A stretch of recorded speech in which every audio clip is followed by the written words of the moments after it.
ओडिशारे आउ बिक्री हबनी मद। ओडिशा होइजिब मद मुक्त राज्य। मुख्यमंत्री मोहन माझी कले एभली खुलासा।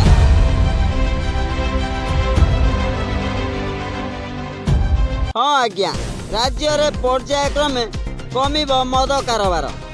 सेथिपाई अंटा भिड़िलाणी नुआ सरकार बोली कहिचंती सामाजिक सुरक्षा और भिन्नक्षम सशक्तिकरण मंत्री नित्यानंद गंड। अबकारी और विभिन्न विभाग सह आलोचना पर यही पदक्षेप नियाजिबो बोली कहिचंती। निशा द्वारा समाज अकुलित हेउची। सरकारी स्तर रे अनेक राज्य रे मद बंद करा जाइची। ओडिशा सरकार मध्य मद बंद करने को प्रयास करिवे। फल निशा कारबार कमिबो। ओडिशा को मद मुक्त और निशा मुक्त करने को योजना करा जाउची। ड्रग्स कारबार विरोध रे यही कार्यक्रम करा जिवो।